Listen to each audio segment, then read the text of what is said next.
Physics के most important chapter wise practice session में आप सभी का स्वागत है। आज का 31वां प्रश्न है। आपको पता होगा कैसे रिवीजन हम लोग करते हैं। आपको इसमें क्वेश्चन दिया जाएगा, आपको वीडियो को पॉज करना है, उसका आंसर आपको कमेंट बॉक्स में बताना है। देखते हैं आपको कितना आता है कितना नहीं आता। इसके बाद हम इसका आंसर भी देंगे। ये याद रखिएगा, ये प्रैक्टिस सेशन है। क्या है? प्रैक्टिस, जिसमें आपको पूरा प्रैक्टिस, पूरा फिजिक्स का जितने भी चैप्टर होगा सबका प्रैक्टिस करवाया जाएगा। ठीक है, तो चलिए स्टार्ट करते हैं। त्वरण ज्ञात करने का सही सूत्र क्या है? ऑप्शन ए बराबर v minus U by T. Option B A बराबर p plus V T. A बराबर v plus U by T. Option D बराबर ए बराबर v plus U by two. तो इसका सही आंसर पहले कमेंट बॉक्स में वीडियो पॉज कीजिए। करो पॉज, कर दिए? ठीक है, अब इसका आंसर बताओ। तो इसका सही आंसर हो जाएगा ए बराबर v minus U by T. यही त्वरण ज्ञात करने का सही सूत्र है। त्वरण ज्ञात करने का सही सूत्र यही है। और याद रखिएगा, वेग परिवर्तन को दर को ही त्वरण कहा जाता है। यहाँ पे देखिए, इसका समरी में दिया गया है, वेग परिवर्तन की दर को क्या कहा जाता है?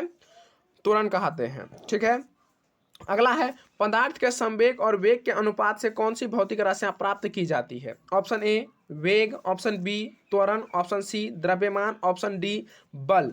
तो इसका सही आंसर हो जाएगा पदार्थ के संवेग और वेग के अनुपात से, याद रखिएगा, द्रव्यमान निकाला जा सकता है। क्या निकाला जा सकता है? द्रव्यमान निकाला जा सकता है। याद रखिएगा, किसी गतिमान वस्तु के द्रव्यमान तथा वेग के गुणनफल को उस वस्तु का संवेग कहते हैं। संवेग याद रखें एक सदिश राशि। क्या होता है? सदिश राशि होता है। और गतिशील वस्तुओं के विस्थापन के दर को उस वस्तु का वेग कहा जाता है। याद रखें, वेग भी क्या है? एक सदिश राशि है। वेग बराबर विस्थापन बटा समय होता है। ठीक है, द्रव्यमान एक अदिश राशि है। पूछा जाए द्रव्यमान कौन सी राशि है, तो अदिश राशि है। बल और त्वरण सदिश राशि है। बल और त्वरण क्या होता है? ये सदिश राशि है। ठीक है, संवेग बराबर द्रव्यमान गुणे संवेग होता है, और द्रव्यमान बराबर होता है संवेग बटा वेग। ये समरी है। आप इसको, अगर वीडियो आपके पास ये पीडीएफ भी रहेगा तो इससे आप प्रैक्टिस कर सकते हो। ठीक है, हाँ या ना? अगला है, प्लांक के अचर में किसका आयाम होता है? ऑप्शन ए ऊर्जा का, ऑप्शन बी रैखिक गति का, ऑप्शन सी कोणीय गति का, ऑप्शन डी बल का। तो याद रखिएगा, इसका सही आंसर हो जाएगा कोणीय गति। इसका सी ऑप्शन जो है सही हो जाए। कोणीय गति से होता है प्लांक का अचर। याद रखिएगा, यहाँ पे समरी में क्या लिखा गया है? किसी गतिमान वस्तु के द्रव्यमान तथा वेग के गुणनफल को उस वस्तु का संवेग कहते हैं। याद रखिएगा, ये तो पता ही होगा। संवेग बात करें तो संवेग एक वही वाला आ गया है, ये तो पिछले वाला समरी आ गया। तो याद रखिए कोणीय गति, इसमें याद रखिएगा कोणीय गति क्या होगा, याद रखना है इसमें। ठीक है, ये तो इससे पहले जो बताए थे वही इस समरी में दिया गया। Typing mistake. अगला है, एक लड़की झूले पर बैठी स्थिति में झूल रही है। उस लड़के खड़े हो जाने पर दोनों का आवर्तकाल क्या हो जाएगा? एक लड़की झूले पर बैठी स्थिति में झूला झूल रही है। ऑप्शन ए कम हो जाएगा, ऑप्शन बी अधिक हो जाएगा, ऑप्शन सी लड़की की ऊंचाई पर निर्भर करेगा, ऑप्शन डी अपरिवर्तित रहेगा। तो याद रखिएगा, इसका सही आंसर हो जाएगा कम हो जाएगा। क्या हो जाएगा? कम हो जाएगा। याद रखिएगा, दोलन का आवर्त क्या हो जाएगा? कम हो जाएगा। ठीक है, यही समरी में लिखा गया है। देख लीजिए, यहाँ पे समरी लिखा हुआ है, आप समरी भी पढ़ सकते हो रोक के। चलिए अगला है, घूर्णन करती एक गोल मेज पर अचानक एक लड़का आकर बैठ जाता है। मेज के कोणीय वेग पर क्या प्रभाव पड़ेगा? ऑप्शन ए कम हो जाएगा, ऑप्शन बी बढ़ जाएगा, ऑप्शन सी उतना ही रहेगा, ऑप्शन डी कुछ भी नहीं कहा जा सकता। तो इसका सही आंसर हो जाएगा कम हो जाएगा। क्या हो जाएगा? कम हो जाएगा। कोणीय वेग पर क्या होगा? कम हो जाएगा। मेज का कोणीय वेग कम हो जाएगा। ये आप समरी देख सकते हो, इसका समरी दिया गया है, वीडियो रोक के आप देख सकते हो। फिर यदि किसी चलती हुई वस्तु को वेग को दोगुना कर दिया जाए तो उसकी, ऑप्शन ए त्वरण दोगुना हो जाता है, ऑप्शन बी गतिज ऊर्जा दोगुनी हो जाती है, ऑप्शन सी गतिज ऊर्जा चौगुनी हो जाती है, ऑप्शन डी भार दोगुना हो जाता है।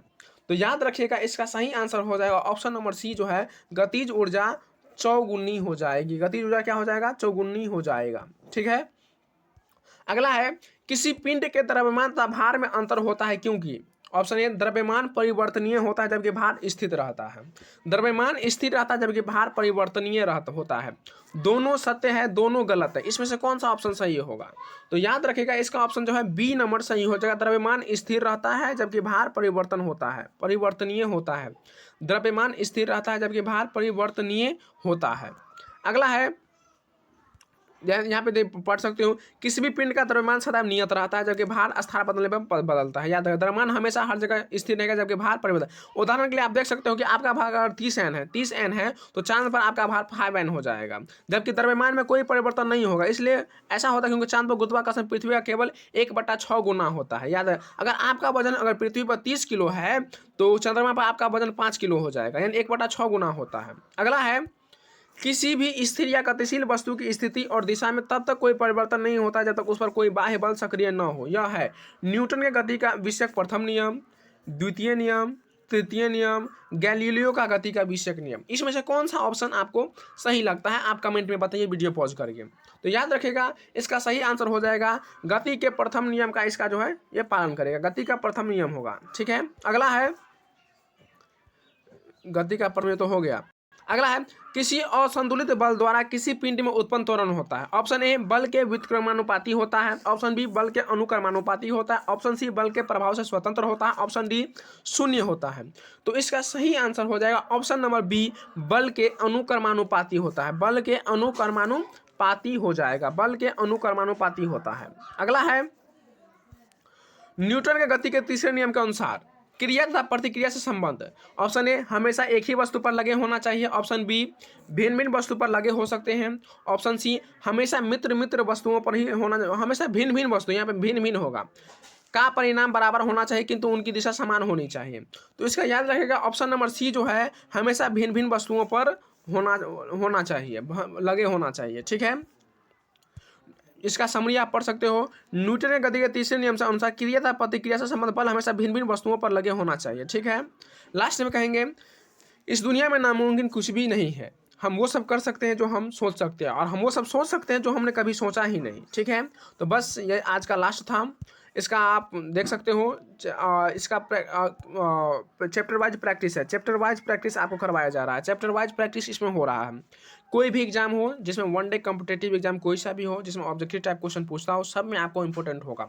किसा है ये फिजिक्स का मोस्ट इंपॉर्टेंट ऑब्जेक्टिव है, यांत्रिकी चैप्टर का, यांत्रिकी चैप्टर का अभी हम सेशन चल रहा है यांत्रिकी का, सब चैप्टर का धीरे धीरे प्रैक्टिस करवाया जाएगा। ठीक है, मिलते हैं अगले वीडियो में अगले चैप्टर के साथ, अगले प्रैक्टिस के साथ, तब तक के लिए धन्यवाद।